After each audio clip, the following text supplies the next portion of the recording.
최근 베스트셀러 중에 이런 책이 있습니다. 멘탈의 연금술이라는 책이 있습니다. 이 책에 이렇게 많은 관심을 받은 이유가 두려움에 대한 이야기가 여기 많이 나와요. 특히 장애물, 인생의 장애물이 몇 가지가 있는데 이 장애물을 어떻게 극복하느냐, 이 얘기가 이 책에 많이 나오는데, 특히 이 책에서 강조한 게 뭐냐면 현대인들의 고민 중에 고민이 두려움이라는 거예요. 그 얘기를 여기서 굉장히 강조를 많이 합니다. 우리 역시도 오늘 이 자리에 나올 때 어떤 두려움을 안고 왔습니까? 마음속에 어떤 분은 고소공포증, 어떤 분은 직장에 대한 뭔가의 일 때문에, 또 어떤 분은 가정에서의 뭔가 일 때문에, 또 어떤 분은 자신의 미래에 대한 뭔가 일 때문에 마음속에 어떨 때 보면 두려움이 있습니다. 그래서 우리는 이 두려움을 거의 친구처럼 살아가고 있습니다. 오늘 우리는 이사야 41장 10절을 통하여 이 두려움에 대한 이야기를 나눠보려고 합니다. 자, 10절 말씀을 먼저 읽어보겠습니다. 시작. 두려워하지 말라. 너무 짧았어요. 두려워하지 말라.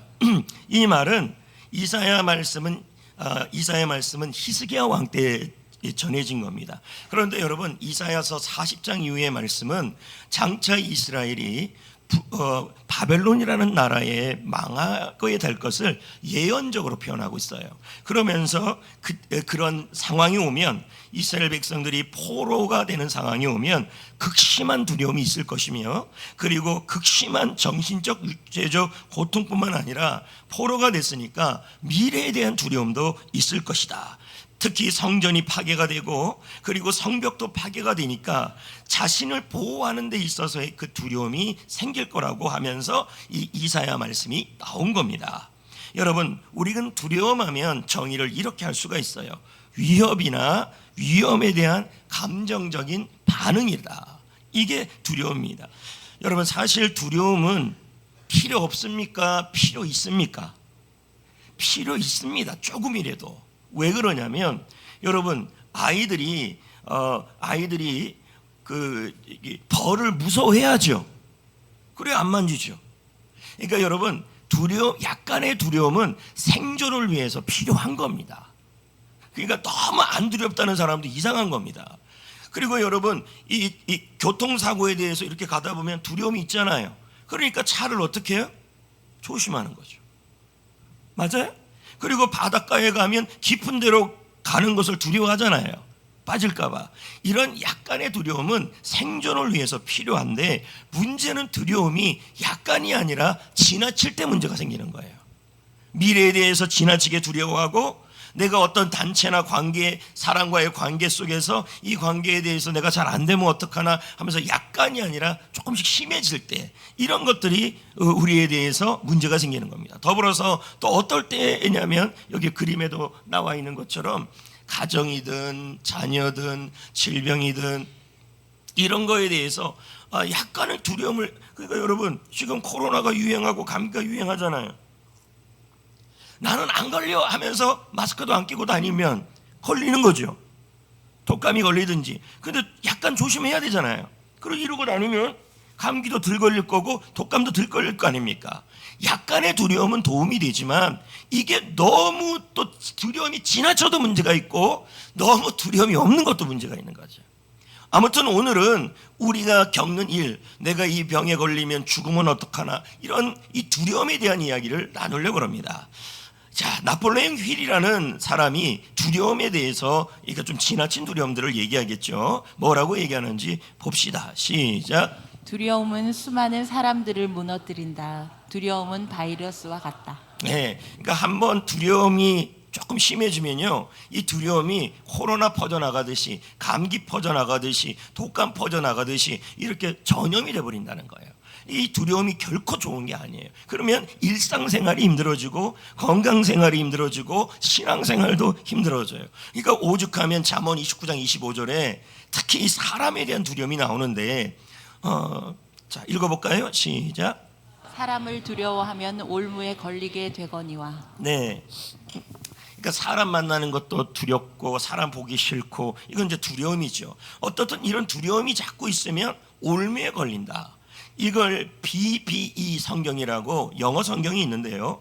영어 성경에는 영어로 저렇게 번역을 해놨어요. 그리고 한국말로 번역을 해보니까 두려움이 모든 위험의 원인이 된다. 그러니까 약간의 두려움이 아니라 두려움이 조금 더 지나쳐서 내가 일상생활이 하는 데 있어서 너무 두려워서 꼭 약을 먹어야 되고 머리가 아파지고, 자, 이런 경우가 된다면 이건 모든 것에 대하여 위험의 원인이 될 수가 있다는 거예요. 그러므로 약간의 두려움이는 괜찮지만 여러분, 두려움이 지나쳐서 여러분의 삶에 방해가 되고 제약이 된다면 여러분, 그 두려움은 우리 예수님의 이름으로 떠나가야 할 줄 믿습니다. 중국의 병법서에 보면 손자병법이 있고요, 또 하나의 병법서가 백전지략이라는 병법서가 있어요. 그런데 이 병법서에서 보면 뭐라 그러냐면 전쟁에 나가는 사람이 두려움이 있으면 이미 이 게임에서 졌다 그래요. 그래서 백전지략에 이렇게 말해요. 두려움은 모든 경쟁의 적이다. 군사들이 두려움 가운데 있으면 싸우기도 전에 이미 진 것이다. 여러분, 영화 한산이나 또 영화 명랑이나 보면 이순신 장군이 이렇게 말했어요. 우리가 두려워해야 될 적은, 우리의 적은 일본이 아니다. 우리의 적은 여러분 가운데 있는 두려움이다. 이렇게 얘기를 해요. 무슨 말이냐면 전쟁 나가기도 전에 이미 두려움 속에 있으면, 우리가 질 거라는 두려움 속에 있으면 이 전쟁은 하나만하라는 거예요. 여러분은 무엇 때문에 두려워합니까? 어떤 것들 때문에 두려움이 있습니까? 그 두려움을 우리는 극복하고 이겨내야만 합니다. 그러나 우리가 기억해야 될 것은 하나님이 우리와 함께 하시기에 우리는 이 두려움을 넘어설 수 있는 것이죠. 할렐루야. 자, 10절 말씀을 볼까요? 뭐라고 나와 있는지 시작. 두려워하지 말라. 내가 너와 함께함이라. 여기서 하나님이 나와요. 내가, 이건 엘로힘의 하나님이고요, 전능하신 하나님이에요. 근데 우리한테 말하기를 너 실패에 대한 두려움이 있느냐, 사업에 대한 두려움이 있느냐, 자녀에 대한 두려움이 있느냐, 건강에 대한 두려움이 있느냐, 두려워하지 말라. 내가 너와 함께 하는데 나는 전능하신 하나님이다. 이렇게 설명을 하고 있는 거예요. 여러분, 이 함께라는 단어는요, 국어사전에 보면요, 세 가지 의미로 쓰이더라고요. 첫 번째가 뭐냐면 여기 나와 있는데요, 언제나 곁에 계신다. 언제나 항상 우리 옆에 있든다. 떠나지 않는다. 두 번째는 모든 상황을 함께한다. 좋을 때도 나쁠 때도 아플 때도 건강할 때도 기쁠 때도 슬플 때도 모든 상황에 우리와 함께 하신다. 그리고 실제로 도와주신다는 말은 함께하는 정도가 아니라 뭐냐면 함께만 있는 게 아니라 실제적으로 우리가 필요할 때 도움을 준다, 이런 뜻이 되는 겁니다. 그래서 우리와 함께한다는 말은 전능하신 하나님이 언제나 곁에 계시고, 전능하신 하나님이 무슨 상황이든 함께 있고, 그리고 실제로 우리를 도와주려고 준비하고 있다, 이 뜻이 되는 겁니다. 그래서 신명기 31장 6절이에요. 다 같이 읽어볼까요? 시작. 너희는 강하고 담대하라. 두려워하지 말라. 그들 앞에서 떨지 말라. 이는 내 하나님 여호와 그가 너와 함께 가시며 결코 너를 떠나지 아니하시며 버리지 아니하실 것임이라. 그러니까 두려워할 상황이 있어요. 늘 우리는 있어요. 물 가운데 지나고 불 가운데 지나가는 그런 두려워하는 상황이 있는데, 그런데 그 두려워하는 상황이 있다 할지라도 떨지 말으라는 거예요. 왜냐하면 하나님이 함께 가시고 떠나지 않고 버리지 않는다는 거예요. 늘 하나님이 함께 한다는 얘기예요. 그렇기 때문에 두려워하지 말라는 거예요. 저는 이제 모든 걸 바라볼 때 설교와 관련되도록 될 수 있는 봐요. 근데 제가 이제 오늘 말씀을 준비하면서 책을 이렇게 보다가 책 중에서 영화에 대한 책을, 좀 괜찮은 영화를 정리해 놓은 책이 있었어요. 근데 그 책 중에서 오늘 이 임마누엘, 하나님은 언제나 함께 한다라는 그 내용을 설명해 주는 부분이 있었어요. 그 영화 제목이 빅 히어로예요. 근데 이 영화를 보면요, 주인공은 리노예요. 리노 14살이고요. 그리고 리노의 형이 있고, 리노의 형이 만든 건강 로봇이 있어요. 그 건강 로봇의 이름이 베이맥스예요. 저 형, 중간에 풍선 2개 있는 거 있잖아요. 저 풍선 2개가 로봇이에요. 그래서 제가 운동 안 하면 운동하라고 밀어 제끼고, 오늘 영양 상태가 안 좋으면 영상 상태로 해서 입에다 뭘 넣고 하여튼 그런 예예요. 그러다가 형이 적들에게 죽었어요. 그러면서 형의 분신인 빅히어로를 이 리노한테 맡긴 거예요. 그러면서 리노가 형도 떠나고 혼자 남고 이러니까 너무 고통스럽고 그리고 너무 불안하고 두려운 거예요. 그러자 저 베이맥스 빅히어로가 히로한테 말을 해주는 거예요. 뭐라고 얘기하냐면 이렇게 말했어요. 당신이 나를 필요할 때면 나는 언제나 여기 있을 것이고 당신이 나를 필요하지 않는다 해도 나는 언제나 떠나지 않을 겁니다. 이렇게 얘기하더라고요. 저는 이 이야기를 읽으면서 뭔 얘기가 들리냐면 꼭 하나님이 이렇게 하시는 것 같다는 거죠. 여러분, 우리가 두려워할 때도 하나님은 함께 하시고, 우리가 아플 때도 함께 하시고, 무서울 때도 함께 하시고, 일을 할 때도 함께 하시고, 여러분이 고통 속에 있을 때도 함께 하여 주시는 것입니다. 그 하나님은 못할 것이 없는 전능하신 하나님이에요. 근데 재밌는 것이 하나 있어요. 뭐냐면 자, 이렇게 나오잖아요. 두려워하지 말라, 내가 너와 함께 함이라. 맞죠? 맞죠? 그 다음에 놀라지 말라, 나는 내 하나님이 됨이라. 이렇게 나오잖아요. 근데요, 히브리어에는요 뭐가 들어가 있냐면 한국말에는 이게 없어요. 히브리어에는요 이게 들어가 있어요. 뭐라고 들어있냐? 히브리어로 게다가가 들어가 있어요. 자, 여러분, 히브리어는 아프입니다. 아픈데 뜻이 뭐냐면 게다가라는 뜻은 뭐냐면 지금 여기 앞에 있는 거에서 더하여, 이런 뜻이에요. 이해됐습니까? 그러니까 뭡니까? 10절을 해석하면 이렇게 되는 거예요. 두려워하지 말라, 내가 너와 함께함이다. 함께함이라. 게다가 함께하는 정도가 아니라 게다가 내가 너를 도와주고 게다가 너를 굳세게 하고 거기에 더해서 너를 붙들어 주리라. 이렇게 되는 거예요. 이해되시겠어요? 그러니까 여기다가 게다가라는 단어가 빠져버리면 이해가 떨어져요. 근데 게다가라는 단어를 넣게 되면 하나님은 우리와 함께 하신대요. 어느 때나, 힘들 때든 어려울 때든 아플 때든 아프지 않을 때든 고통 중에 있을 때든 함께 하는데, 함께 하는 거에다가 더하여서, 거기에도 덧붙여서 더하여서 너를 굳세게 하리라, 도와주리라, 붙들어 주리라. 이 세 가지가 덧붙여진다는 얘기예요. 여러분, 함께 하는 것만이 중요한 건 아니잖아요. 함께 하는 거에서 도와줘야 될 거 아닙니까? 그래서 10절을 이렇게 표현할 수 있습니다. 참으로 너를 도와주리라. 이렇게 나와요. 근데 그 앞에 뭐가 붙었냐면 게다가.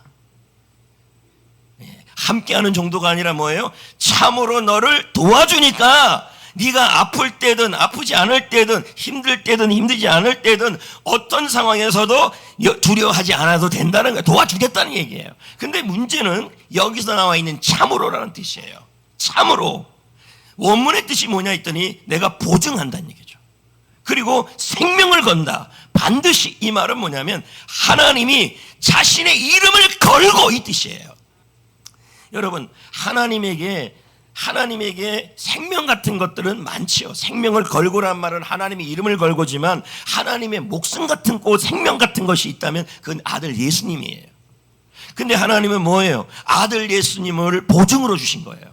내가 너희를 위해서 아들 예수를 준 것처럼, 아들 예수로 보증하는 것처럼 너희가 힘든 상황이 오거나 두려운 상황이 오면 반드시 나는 너를 도울 거다. 이 얘기를 아들 예수를 걸고, 목숨을 걸고, 생명을 걸고 보증한다는 얘기예요.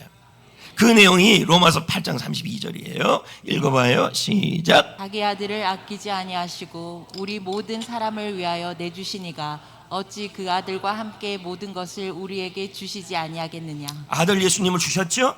그 아들 예수님을 생명 같은 분이시죠? 근데 그 아들을 우리에게 주셨죠? 그럼 뭐예요? 아들 예수님을 우리를 위해서 주셨다면 아들 예수님을 걸고 보증하는 거예요. 도와주겠다.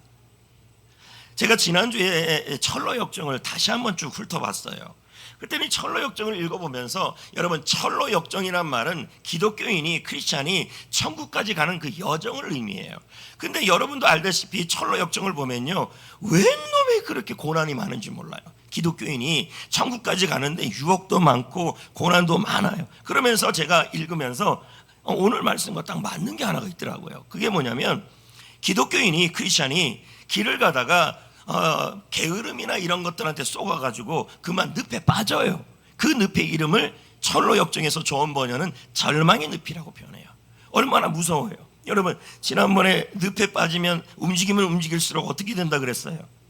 빨려 들어간다 그랬죠. 체력도 떨어지고 도저히 나올 수가 없어요. 그러니까 이 크리스찬이 그 늪 앞에 빠지면서 살려줘 살려줘 이러는데 방법이 없는 거예요. 그런데 여러분, 누가 온 거예요. 저기 보세요.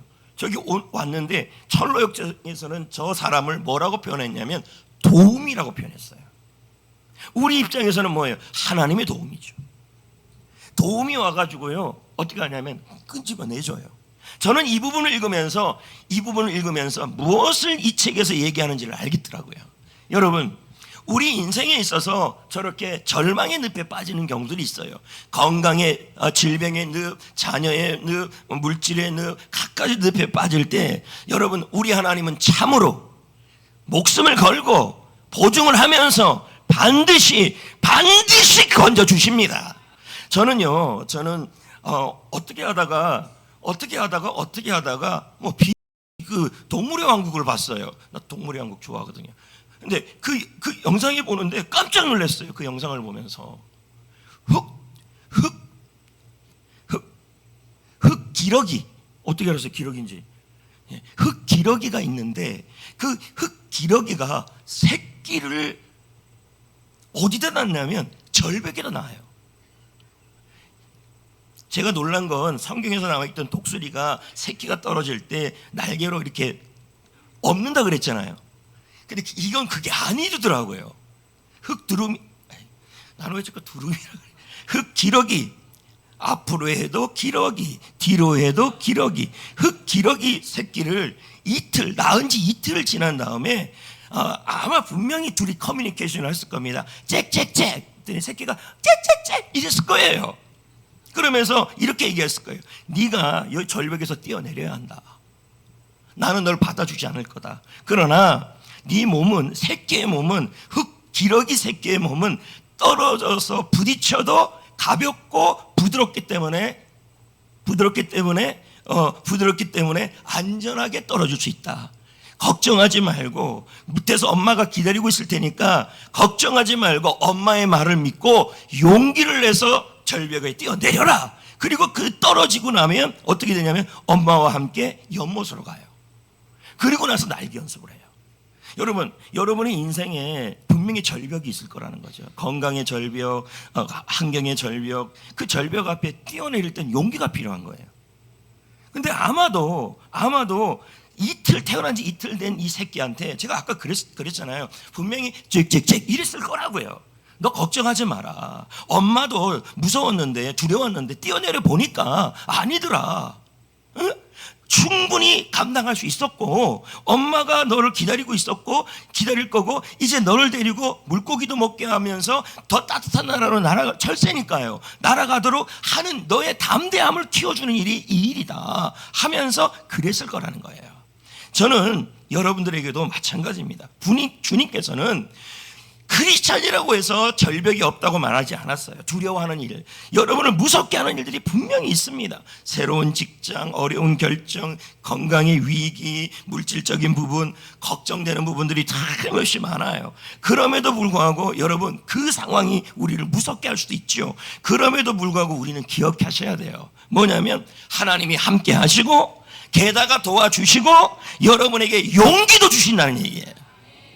그리고 여러분, 저렇게 떨어져도 죽지 않는다고 지금 나왔잖아요. 그러면 말씀 그대로죠. 내가 사망의 음침한 골짜기를 다닐지라도 주께서 함께함이라.